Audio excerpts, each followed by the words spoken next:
Meus irmãos, recebam a paz do Senhor, sejam bem-vindos à nossa aula de número 2 do Apocalipse, versículo por versículo. Nós vamos ler o texto base, o mesmo que nós usamos na aula passada, livro de Apocalipse, capítulo de número 1, versículo de número 1 a seguir. Localize o texto, com certeza tem muita coisa boa de Deus para nós na noite desse dia. Tenha sempre em mãos a sua Bíblia, o seu caderno, a sua caneta e também um coração incendiado para receber as revelações de Deus pela sua palavra. Apocalipse capítulo 1, versículo 1 está escrito: Revelação de Jesus Cristo, a qual Deus lhe deu para mostrar aos seus servos as coisas que brevemente devem acontecer. E pelo seu anjo as enviou e as notificou a João, o seu servo, o qual testificou da palavra de Deus e do testemunho de Jesus Cristo e de tudo o que tem visto. Bem-aventurado aquele que lê e os que ouvem as palavras dessa profecia e guardam as coisas que nela estão escritas, porque o seu tempo está próximo. Amém. Apenas até aqui. Na aula passada nós falamos que João, ele foi convidado por intermédio de um arrebatamento de espírito pelo próprio Deus para conhecer o céu pelo lado de dentro. Nós também demos uma guisa introdutória que nos mostrou que o Apocalipse, ele não trata-se do livro mais difícil de toda a Bíblia, e sim o livro que nos traz a revelação de como Cristo é nos dias de hoje. Não um Cristo crucificado, pendurado em uma cruz, um homem em que não se podia dar credibilidade nenhuma, pelo contrário. Apocalipse revela Cristo vitorioso, assentado no trono, regendo as nações, tendo um controle de todas as coisas. E esse João, que é acompanhado por um guia turístico ao chegar no céu, que é o próprio anjo do Senhor, pelo texto que lemos, isso vai dizer de forma muito clara, ele vai começar a narrar e descrever todas as visões e revelações que ele teve do céu, pelo lado de dentro, e tudo aquilo que isso se aplicaria à Igreja de Cristo e a todos aqueles que amam a sua palavra e as estudam de forma profundamente. João é levado à ilha de Patmos na sua velhice, já muito próximo dos seus últimos dias na terra. Ele é levado como prisioneiro, como criminoso, a uma ilha de prisioneiros, a uma ilha em que eram-se levados para lá pessoas, homens que cometeram crimes grotescos, assustadores. Ele está no meio deste cenário, dentro de uma prisão, enquanto as portas da terra se fecharam para ele, Deus lhe abriu uma porta no céu. Para todas as vezes que uma porta se fechar na terra, Deus sempre terá uma janela, uma porta de acesso no céu para nos revelar o seu mistério. Aconteceu com Noé. A Bíblia diz que quando Noé construiu uma arca, essa arca tinha cerca de 135 metros de comprimento, equivalente a 20 ônibus, um atrás do outro.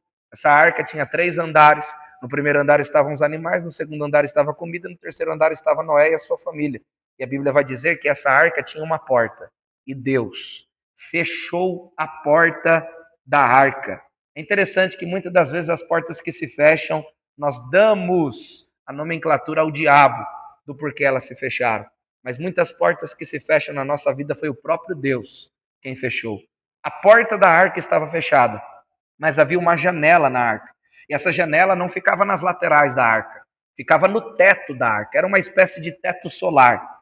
Então, a porta estava fechada, mas havia uma janela que dava acesso no visual ao céu. Para cada porta fechada que se fecha para você na terra, sempre haverá uma janela de acesso no céu para Deus te revelar os seus mistérios. João recebe todas essas revelações do Apocalipse nessa ilha chamada Patmos, como está escrito para vocês aqui na lousa. O detalhe que é importante nós observarmos é que ele não está ali porque ele quer. Se você observar a expressão no texto do capítulo 1, ele vai dizer que ele foi levado a essa ilha, não por vontade própria. Olha o que está no versículo de número 9, vai narrar melhor sobre isso. Depois nós voltaremos nos versículos anteriores para tratar das igrejas da Ásia. Mas ainda dentro do campo da apresentação do Apocalipse, o versículo 9, João vai dizer: eu, João, que também sou vosso irmão e companheiro na aflição e no reino e paciência de Jesus Cristo, estava na ilha chamada Patmos. E por que você está aí, João? Porque você quer? Não. Por causa da palavra de Deus e por causa do testemunho de Jesus Cristo. Eu fui arrebatado no Espírito no dia do Senhor e ouvi de trás de mim uma grande voz como de trombeta que me dizia: eu sou o Alfa e o Ômega, o primeiro e o último. E o que vês, escreve-o num livro e envia-o às 7 igrejas que estão na Ásia. São essas: Éfeso, Esmirna, Pérgamo, Tiatira, Sardes, Filadélfia e Laodiceia. E virei-me para ver quem falava comigo, e virando-me, vi 7 castiçais de ouro. Daqui continua, mas a grande questão aqui, dentro daquilo que estamos tratando, é que João não está ali porque ele quer. Na verdade, todo aquele que obedece de Deus uma chamada não está onde está porque quer. Quem prega nem sempre prega porque um dia quis. Quem canta nem sempre canta porque um dia quis. Quem lidera nem sempre lidera porque um dia quis. Quem rege nem sempre rege porque um dia quis. Na verdade, o escolhido não tem opção de escolha. E Deus nos levará a ambientes, geografias, situações, cenários de guerra que nós não gostaríamos de estar. E por que estamos? Por causa da obediência, por causa da palavra, por causa do testemunho do nome dele. Porque somos gratos, gratos não por aquilo que ele pode nos dar, mas por aquilo que ele já fez por nós, por aquilo que ele já operou em nossas vidas, do lugar que ele nos tirou, da transformação que ele fez na nossa história, da limpeza que ele fez no nosso interior, da cadeira de honra que ele preparou para que nós pudéssemos assentar. João não está ali porque quer. João está ali porque entendeu que a vontade dele é maior do que a nossa. João está ali não porque gosta de estar ali. Ele está avançado em idade, já está com o corpo cheio de marcas por causa do evangelho, por ter aceitado a chamada de Deus, sendo ainda um grande empresário do ramo da pesca, abriu mão de tudo. Abriu mão da sociedade, abriu mão de estar perto da família, abriu mão de tantos prazeres para andar com Cristo. E no final da vida, ele está preso numa ilha. Ele está preso num lugar que só tem criminosos. Ele leva o nome de criminoso, mas na verdade ele não é. Ele leva o nome daquilo que ele não fez. Ele está levando o nome de línguas mentirosas por estar em ambientes que foi Deus que colocou. E nós precisamos estar sensíveis a entender que muitas das vezes nós levaremos alguns nomes de línguas mentirosas que irão se levantar simplesmente pelo fato de você estar no lugar que Deus te colocou. Você irá atrair conflitos, você irá atrair guerras, você irá atrair tempestades, não porque você quer ou você criou. E por que eu estou vivendo tudo isso, pastor? Por causa da palavra e do testemunho de Jesus Cristo. Por que tanta guerra? Por causa da palavra e do testemunho de Jesus Cristo. Por que tanta aflição? Por causa da palavra e do testemunho de Jesus Cristo. Ezequiel não é levado pelo vale porque gostava do vale.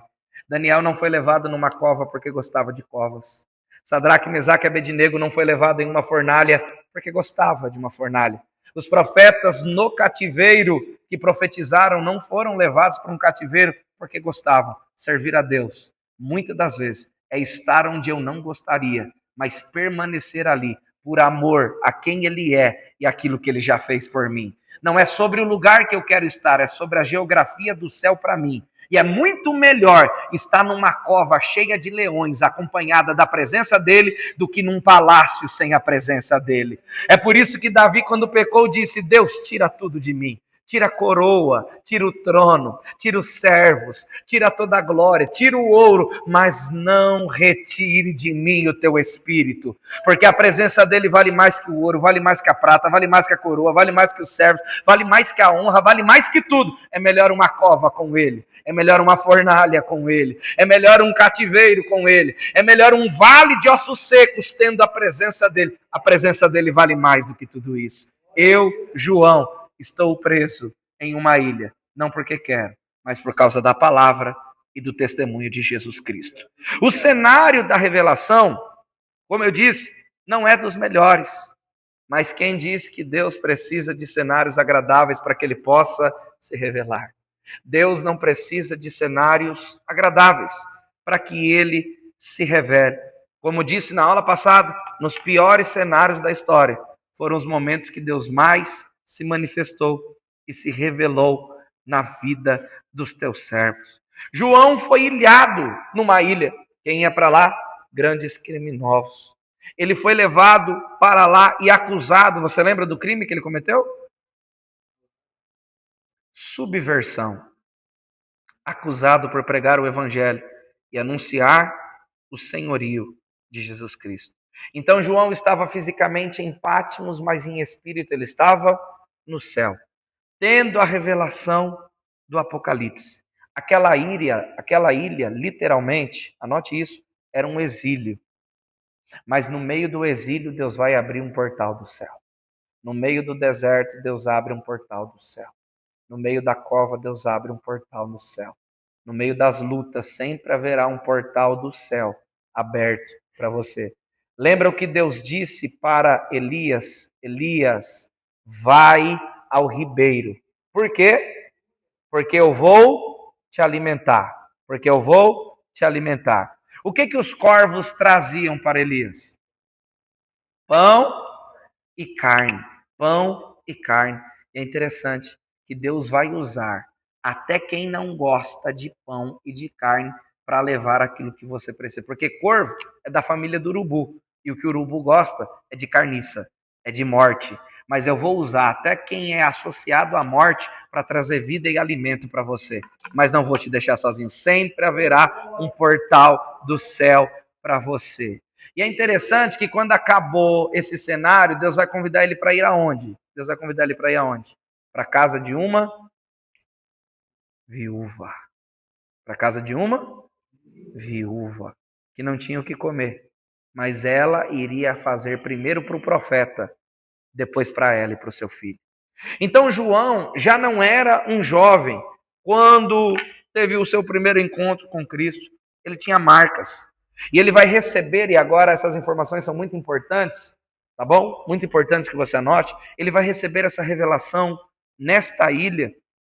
E o Apocalipse é importante que você anote, porque aqui é uma revelação muito profunda. O Apocalipse é um livro que só foi canonizado 400 anos depois. 400 anos depois do seu escrito. Canonizado, para quem não sabe, é oficializar o livro como divinamente inspirado por Deus. Então se passava por todo um crivo de aprovação para se ter a real convicção de que tratava-se de um livro inspirado por Deus. Mas o que está sendo revelado no Apocalipse é tão sobrenatural, é tão surreal, que para que ele pudesse ser reconhecido, passaram-se 400 anos. Olha que interessante. Apocalipse foi o último livro a ser aceito e se tornou o mais importante da Bíblia. Ele foi considerado, anote isso, ele foi considerado um livro herege por 400 anos. Só que depois, ele se tornou o livro mais importante da palavra de Deus. Sabe o que isso significa? Não importa se eles rejeitam você, a sua chamada e o seu ministério hoje. O mais importante é que vai ter uma geração que Deus vai levantar, que vai aceitar aquilo que Deus colocou na tua mão. Deus sempre vai levantar alguém para valorizar o projeto, para te ajudar no projeto, como socorro no projeto. Então pode até ter alguém que não acredita em você, mas Deus vai levantar uma geração que vai acreditar naquilo que Deus colocou nas tuas mãos. Aleluia. Então, 400 anos, irmãos, olhando para Apocalipse e as suas histórias, para as suas figuras, e todos diziam, isso é heresia, isso não é inspirado por Deus. 400 anos depois, o livro mais importante da Bíblia. Se Apocalipse não fosse de fato inspiração de Deus, ele não teria suportado todos os falsos testemunhos que teve que passar. Ou seja, quando se aplica às nossas vidas, só permanece, mesmo diante dos ataques, aqueles que de fato receberam uma revelação de um chamado de Deus. Os que param no meio do caminho revelam que o que as pessoas falavam ao seu respeito era verdade. Quando você levanta a bandeira branca para o diabo, quando você abandona aquilo que Deus colocou nas suas mãos, você está confirmando, autenticando em cartório espiritual que o que diziam de você era verdade, mas quem suporta até a dupla honra de Deus chegar será honrado por gerações e gerações para a glória de Deus. 400 anos, gerações se levantaram para falar que é herege, mas maior é o tempo da aprovação de Apocalipse do que da sua rejeição. Vou falar para ver se você pega. Maior é o tempo da aprovação do que o da rejeição. Então todos os anos de rejeição, humilhação, dificuldade e prova que você está passando ou que já passou não se comparam ao tempo de honra e aprovação que está chegando para a tua vida. Quanto tempo José demorou para sentar no trono? Fala comigo, quanto tempo? Mais de 30 anos, ok? E quanto tempo ele ficou sentado no trono do Egito? Com quantos anos ele morreu?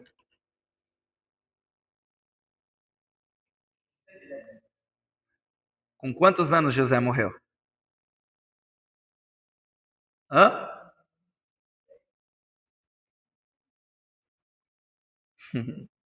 Fala comigo, gente. 110 anos. Só o pastor acertou. Agora faz as contas. 30. 110 menos 30 dá quanto? 70. Quantos anos ele sofreu? Quantos anos ele sofreu? Diga 30. Quantos anos ele ficou honrado como governador do Egito? 70. O tempo da rejeição e da humilhação é muito menor do que o tempo da honra. O tempo da honra e do desfrute, da exaltação que Deus preparou para você, será maior do que o tempo da tua rejeição. Você consegue receber essa palavra? Porque às vezes a gente se apega tanto e fala, Deus, mas é tanto tempo sofrendo, é que você não imagina que o tempo que você sofreu até agora não se compara ao tempo de honra que você vai viver, que está sendo preparado. Deus sempre terá um tempo maior de honra para aqueles que suportam os períodos de rejeição. Portanto, suporta, aguenta, porque o tempo da dupla honra vai ser maior do que o tempo da rejeição. 400 anos de rejeição, mas quantos anos Apocalipse não se tornou o livro mais importante da Bíblia? Ou seja, o nível da aceitação, o tempo da aceitação será maior do que o tempo da rejeição. Só aqui já podia acabar a aula, hein? O tempo da aceitação será maior do que o tempo da rejeição. José, 30 anos rejeitado, 70 sentado no trono, como o segundo homem mais importante do Egito. Meu Deus. Para quem suportar, sempre haverá uma dupla honra de Deus. Então não importa se olham para a sua história hoje e rejeitam, se acham que o seu ministério é uma farsa, todo vencedor tem que passar pelo processo do tempo. Anota isso. Todo vencedor tem que passar pelo processo do tempo. E talvez o que você está passando não é um tempo de ausência de resposta de Deus. É simplesmente o processo do tempo. Vão achar isso de você. Vão duvidar de você. Só que existe gerações que Deus vai levantar que acredita na sua história. Você crê nisso? Deus vai levantar multidões que acreditam na tua história, que acreditam na tua chamada, que acreditam nos sonhos de Deus para você. A rejeição de quem se levantou não se compara à dupla honra que está preparada de Deus para nós. João vai ter uma revelação de Jesus totalmente diferente de como nós o conhecemos. Ele está exatamente assim. A pergunta que se faz é: como Jesus é hoje, pastor? Porque a imagem que nós temos é de como Jesus era. E aí Isaías vai falar que ele era um homem de dores. Na cruz a gente vai ter a imagem de Jesus de um homem ensanguentado, com uma coroa de espinhos, com um semblante abatido. Essa é a imagem que a grande maioria das pessoas tem. Mas João vai revelar Jesus como ele é. Eu vou ler. E se você se alegrar com isso, você vai dar glória a Deus. Apocalipse capítulo 1, versículo 13 ao 16. Apocalipse capítulo 1, versículo 13 ao 16. Eu posso ler? Está escrito assim: e no meio dos 7 castiçais, eu vi um semelhante ao Filho do Homem. Como que ele era, João? Vestido até os pés de uma roupa comprida, cingido pelos peitos com um cinto de ouro. Versículo 14: a sua cabeça e cabelos eram brancos como lã branca, como a neve, os seus olhos como chama de fogo. Versículo 15: e os seus pés semelhantes a latão reluzente, como se tivesse sido refinado numa fornalha. E a sua voz, João, a voz dele era como a voz de muitas águas. E o que mais? E ele tinha na sua destra 7 estrelas, e da sua boca saía uma espada aguda de 2 fios, e o seu rosto era como o sol, quando na força do seu resplendor. Aí quando João está vendo tudo isso, aí ele escreve versículo 17: e quando eu o vi, eu caí como morto, arrebatado. Caiu arrebatado. E ele pôs sobre mim a sua destra, dizendo: não temas, eu sou o primeiro e o último, e o que vivo e fui morto, mas eis que estou vivo para todo sempre. Amém. E tenho as chaves da morte e do inferno. Escreve as coisas que tem visto, as que são, e as que depois dessas hão de acontecer. Glória a Deus. Então, como é Jesus hoje? Apocalipse 1, do 13 ao 17. Como Jesus é hoje. E é assim que nós o veremos quando nos encontrarmos com Ele. Cabelos brancos como a neve, pés reluzentes, olhos como de fogo, o rosto brilhando mais do que o sol. A numerologia bíblica, anote isso, a numerologia bíblica é algo muito extraordinário na Bíblia. Eu não sei se você já estudou a numerologia bíblica. Alguém aqui já estudou? Não? Quem não, diga não. Quem sim, diga sim. Ninguém nunca estudou a numerologia bíblica. A Bíblia existem muitos números que eles têm uma projeção profética, um peso profético, uma mensagem associada a elas. Por exemplo, no Apocalipse vai aparecer muito o número 7, e eu já vou falar do 7, do porquê o 7, mas, por exemplo, existe um número na Bíblia que se destaca muito, que é um dos números mais importantes da Bíblia, que é o número 3, e eu já vou falar para você o porquê. Por exemplo, o número 6 é o número do homem. O número 4 está associado aos evangelhos e a Cristo. O número 7 é um número que está associado a Deus. Mas o número 3, os eventos mais importantes da história, contém o número 3. Quer ver uma coisa? O homem, que é a coroa da criação, no homem está o número 3. Por quê? Porque a Bíblia vai dizer que nós somos um ser tripartido ou tricótono. Ou seja, isso implica dizer que o homem é uma casa com 3 cômodos. Nós temos espírito, alma e corpo. O número 3 está no homem.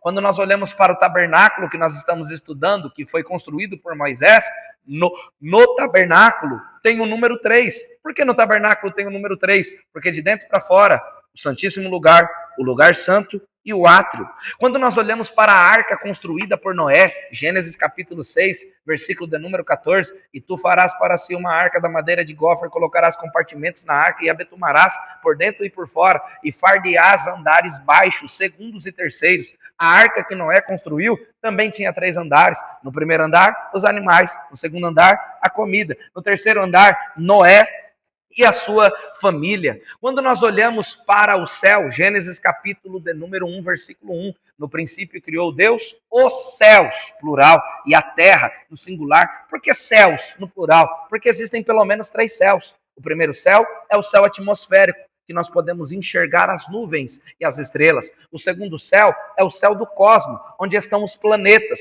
E o terceiro céu é o céu que Paulo vai escrever dizendo: eu conheço um homem que se em corpo, eu não sei, se em espírito, eu não sei, foi arrebatado e foi levado ao terceiro céu. E lá teve visões indizíveis da parte de Deus. É no terceiro céu que João é arrebatado quando vai descrever o céu pelo lado de dentro. Quando nós olhamos para a coroa da criação no sentido angelical, a saber, Lúcifer, a Bíblia vai dizer que quando Lúcifer pecou, ele levou consigo a terça parte dos anjos. Quando nós olhamos para a Bíblia em Daniel, capítulo de número 10, a Bíblia vai dizer: e este Daniel colocava-se a orar diante da presença do Senhor 3 vezes ao dia. O número 3 também está em Deus, porque Deus é um único Deus, composto por 3 pessoas. Ele é Pai, Ele é Filho e Ele é Espírito Santo. Quando olhamos para as festas que anualmente os judeus comemoravam,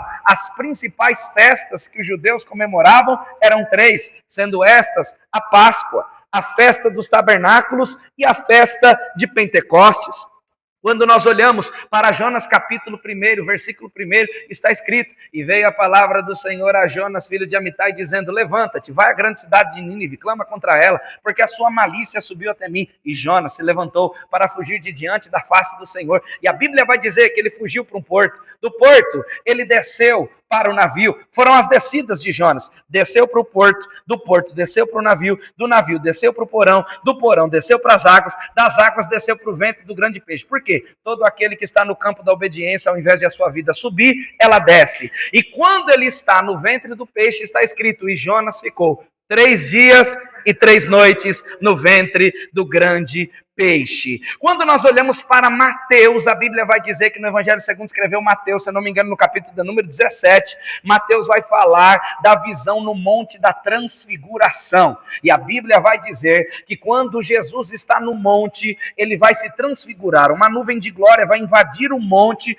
e a Bíblia vai dizer que Mateus viu 3 homens. Quem eram os 3 homens? O primeiro era Jesus, representando a graça. O segundo era Moisés, representando a lei. E o terceiro era Elias, representando os profetas. O número 3 também estava no Monte da Transfiguração. A Bíblia diz em Lucas capítulo 2 que um menino nasceu em Belém. Seu nome era maravilhoso, Conselheiro, Deus forte, Pai da eternidade, Príncipe da paz, Emanuel. E o texto vai dizer que quando ele nasceu, uma estrela brilhou em Belém. Quem vem vindo aí, pastor? 3 magos vindo do Oriente. O que eles estão trazendo na mão? 3 presentes. E que presentes eram esses? Ouro, incenso e mirra. E o que os 3 presentes representam? O tríplice ministério de Jesus. Ele é rei, ele é sacerdote e ele é profeta. A Bíblia vai dizer em João capítulo de número 2 que Jesus vai realizar o seu primeiro milagre no seu ministério. E adivinha, ele estava em uma bodas de casamento, as bodas de Caná da Galileia. E o texto vai dizer que foi no 3º dia da festa que o vinho acabou. O que Jesus fez? Transformou água em vinho. Jesus não andou sozinho, não fez seu ministério sozinho. A Bíblia vai dizer que ele chamou para si 12 discípulos que se tornariam apóstolos para incendiarem o mundo e pregar o evangelho. Entre eles, havia um líder do colégio apostólico, a saber, Pedro. E a Bíblia vai dizer que por onde Jesus ia, Pedro ia atrás. Dizia: não te deixo, não te largo. Certa feita, Jesus acordou pela manhã, olhou para Pedro e falou assim: Pedro, ainda antes que o galo cante, tu me negarás 3 vezes. Jesus, depois de passar pelo batismo, a Bíblia vai dizer que João o Batista estava batizando à beira do Rio Jordão, e o texto diz que ele pregava uma mensagem muito dura. Ele só tinha um esboço, só tinha uma pregação. A mensagem que ele pregava era: arrependei-vos, raça de víboras, porque é chegado o reino de Deus. De repente, quando ele olha para a fila, não tinha uma víbora. Ele vai dizer: eis aí, o Cordeiro de Deus que tira o pecado do mundo. É interessante ressaltar que o sacerdote, ele usava o sacrifício para cobrir o pecado do povo. O profeta, ele usava a profecia para revelar o pecado do povo. Mas esse que está na fila do batismo, que é Jesus, ele não cobre nem descobre, ele tira o pecado do mundo. E o texto vai dizer que quando ele passa pelas águas, imediatamente o céu se abriu, o Espírito desceu em forma corpórea de uma pomba, e uma voz bradou do céu: quem é? O Pai.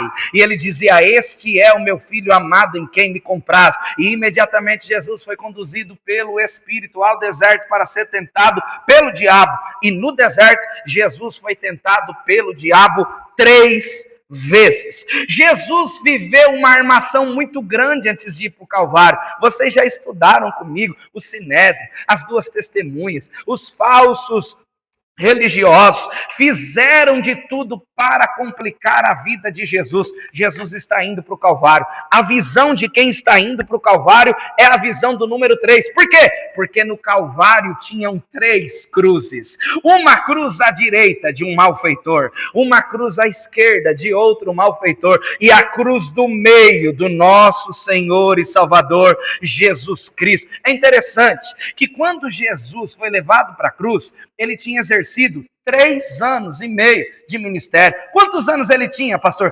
33 anos de idade. E quando ele é levado na cruz, colocado na cruz, ele vai liberar 7 frases. A última frase que ele libera é: Pai, a ti entrego o meu espírito, está consumado. Quando Jesus se entrega para a morte, que olham no relógio para ver que horas eram 3 horas da tarde. No primeiro dia acharam que o cristianismo havia acabado. No segundo dia a pedra ainda estava no sepulcro. Mas no terceiro dia, para a glória de Deus, ele ressuscitou e está no nosso meio. Esse é o mistério do número 3, mas também na Bíblia tem o mistério do número 7. Vocês aguentam ou já está demais? Anotaram tudo? Por isso que a aula é em vídeo, né?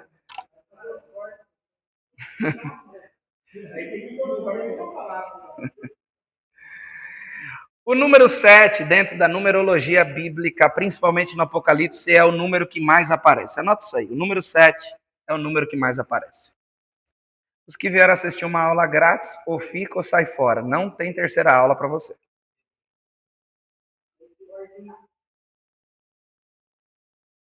Está só começando. A primeira aula só foi introdutória, só está aquecendo meus pulmões, e eu estou com uma raiva do diabo tão grande que eu vou dar lugar com força, tá bom? Meu Deus, já vai dar 11 horas e eu nem comecei a aula. Agora. Olha lá, já vai dar 11 horas. O número 13 não está na Bíblia, é do PT. Esse não. Vamos lá. O número 7 é o que mais aparece, porque ele é o número da completude. É o número do completo, do está feito, está terminado. Em quanto tempo Deus fez a terra? Quanto tempo Deus criou os céus e a terra? No 7 ele... Só que essa palavra descansou, aí que a gente entra na heresia. Presta atenção como vocês são hereges em algumas vezes. Quando você diz que Deus criou os céus e a terra em 6 dias, você está errando completamente. Porque presta atenção. A Bíblia diz que no 7º dia ele descansou, não é? Só que quando você vai buscar essa expressão no original, você vai perceber que no original hebraico está assim, ó, e no 7º dia ele completou a sua obra. Agora responda para mim, vamos ficar com descansou. Como que se descansa num dia que você não trabalhou? Ele completou a obra no 7º dia. Então, em 7 dias, ele criou os céus e a terra. Então, o número 7 é o número da completude, da obra completa.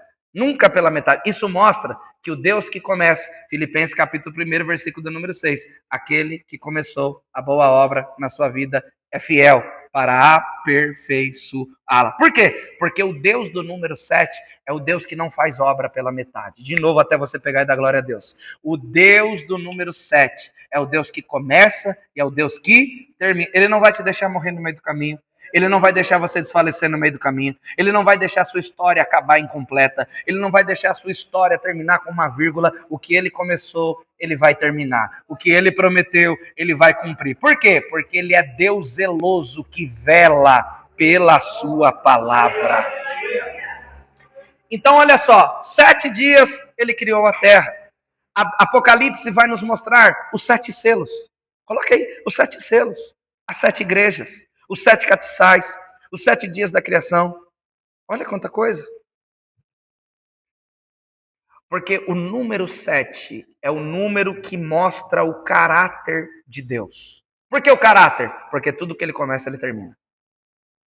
O número 7 é o número de Deus e que revela o seu caráter. Por quê? Porque tudo que ele começa, ele termina.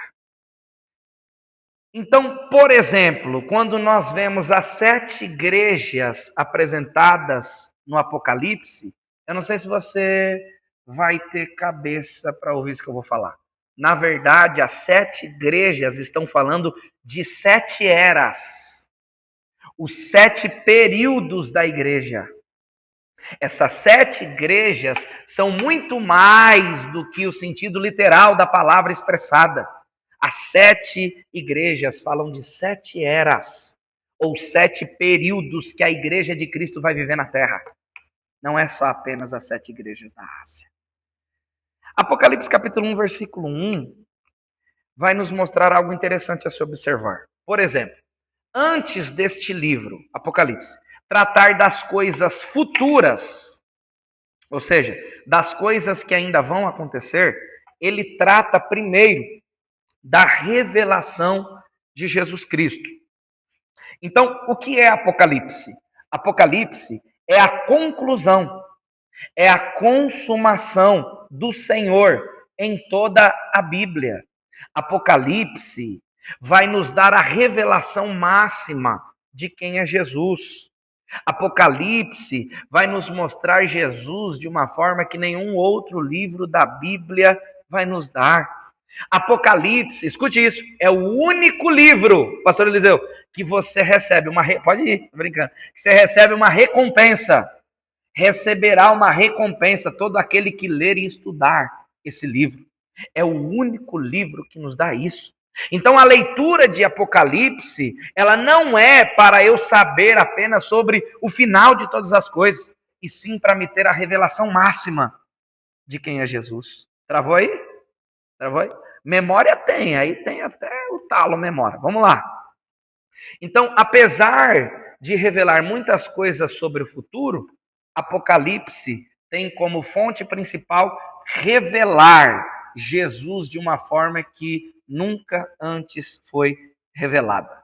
Ok? Qual é a primeira palavra que aparece no livro de Apocalipse? Revelação.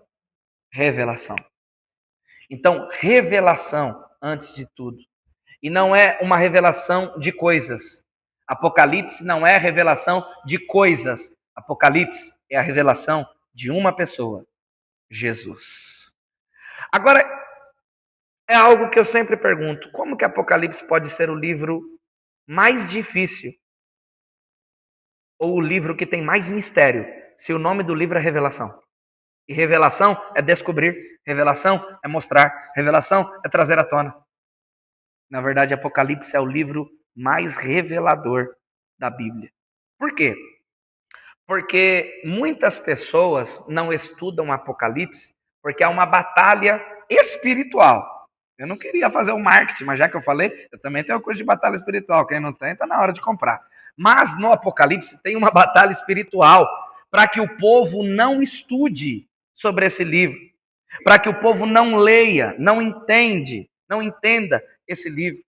É um livro que existe um campo, literalmente, de batalha para que você não conheça, porque aqui existem revelações que podem virar a chave de acessos na sua história. Então, Apocalipse é um livro sobrenatural. Apocalipse, anote isso, é o livro que apresenta a igreja como a colheita que está pronta para ser ceifada. Apocalipse é o livro que apresenta a igreja como uma colheita que está pronta para ser ceifada. Não fala de uma igreja que está se preparando. Por isso que nós não somos mais noiva, nós somos esposa, porque a noiva ainda se prepara. E a igreja que vai se encontrar com Cristo não pode se dar o luxo de estar se preparando.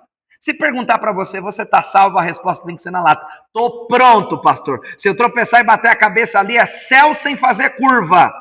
Agora, se alguém tiver falando, não, pastor, eu estou me aperfeiçoando, eu estou tentando, você não é a igreja de Apocalipse. A igreja de Apocalipse não está se aprontando, já está pronta. É por isso que no Apocalipse, é por isso que na Bíblia você vai encontrar alguém dizendo, Maranata, ora vem, é pessoas, só ora pela volta de Jesus quem já está pronto para o seu encontro. E a pergunta que eu faço é, qual foi a última vez que você orou para Jesus voltar depressa? Isso talvez revele que você não está pronto para ter um encontro com Ele. Qual foi a última vez que você orou para Jesus voltar depressa? Ai, pastora, que eu queria casar primeiro, queria conhecer a Disney primeiro, queria tirar uma foto na Torre Eiffel primeiro, queria conhecer Fernando de Noronha primeiro. Sabia que tem pessoas que se apegam a isso e, na verdade, elas revelam onde está o seu coração. Elas preferem a Torre Eiffel do que as ruas de ouro, do que os muros de cristais, do que a fonte da água da vida, a cachoeira que desce do trono, do que conhecer a árvore da vida que está no meio do paraíso. Meu Deus do céu. Então, se você está se preparando, você corre um grande risco de ficar, porque o arrebatamento pode acontecer agora, e pode ser que eu nem termine essa aula, e Jesus venha buscar a sua igreja. E quem é que vai subir? Quem está pronto. Quem estiver se preparando vai ficar. A igreja de Cristo é uma colheita que está pronta para ser ceifada. Não dá para ficar se preparando. E a pergunta que eu faço para você é: você está se preparando ou já está pronto? Responda. Eu gostaria que você respondesse. Você não vai mentir, porque se você vai mentir, o diabo pode entrar em você. Eu vou ter que parar a aula de Apocalipse para expulsar o demônio. Vai dar mó trampo. Então fala a verdade para mim, tá bom? Se Jesus vier agora, você sobe sem fazer curva ou fica porque está se preparando?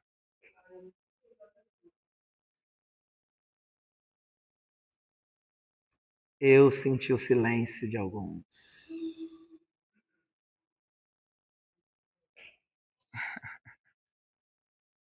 Versículo 2, capítulo 1, versículo 2.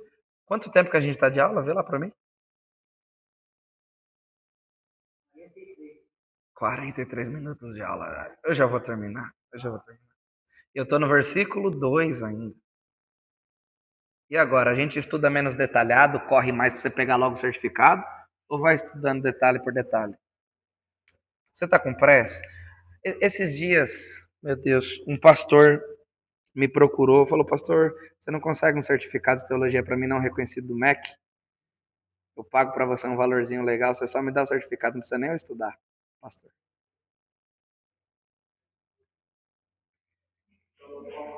Pilantra, cara.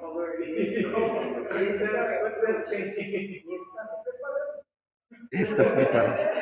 Esse está se preparando para fazer uma sociedade com o anticristo.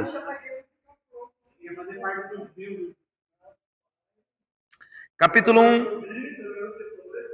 Pelo menos.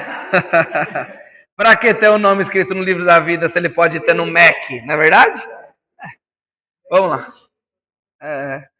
Versículo 2: o qual testificou da palavra de Deus e do testemunho de Jesus Cristo e tudo o que tem visto. É interessante que Deus jamais mostrará os seus mistérios escondidos para quem não tem intimidade nenhuma com Ele, e muito menos conhecimento da sua palavra. Então, Ele restringe dos seus mistérios.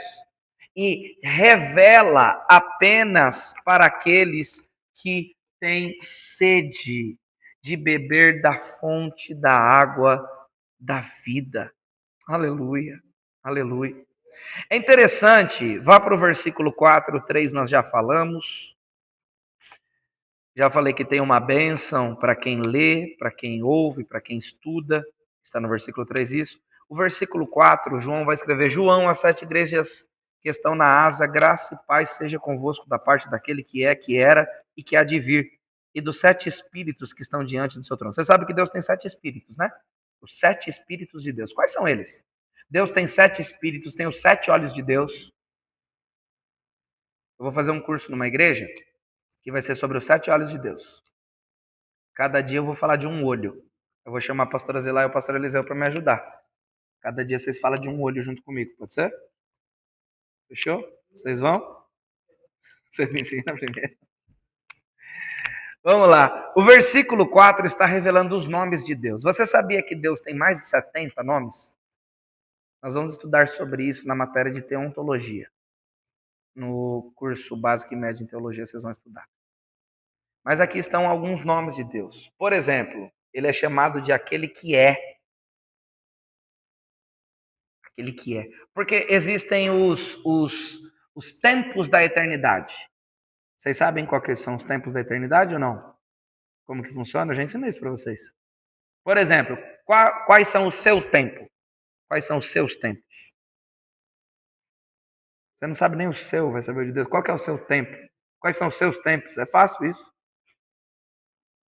Passado, presente e futuro. Você consegue viver o futuro? Consegue viver o passado? Então nós só conseguimos viver um tempo de cada vez. Na eternidade, os 3 tempos da eternidade é o era, o é e o será. Que é diferente do passado, presente e futuro.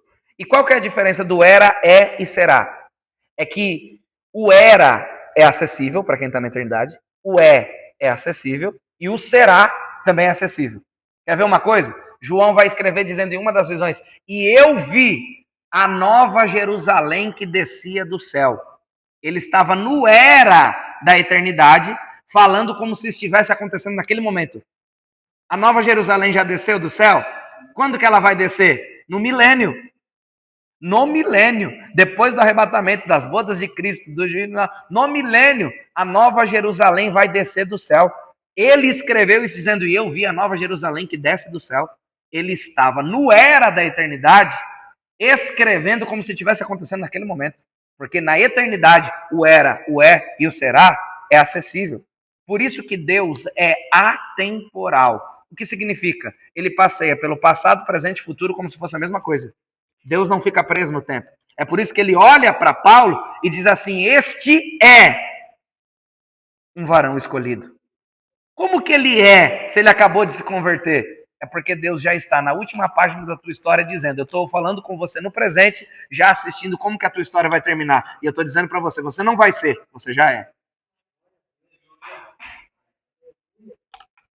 Então aqui está os nomes de Deus. Mas já são quase 50 minutos de aula, para não ficar muito longa, para não ficar muito tarde. Aqui onde nós estamos gravando agora, já são 11 horas e 3 minutos. Então a gente vai para casa e semana que vem a gente vai para o versículo 3. Amém? Deus abençoe vocês e até a próxima aula.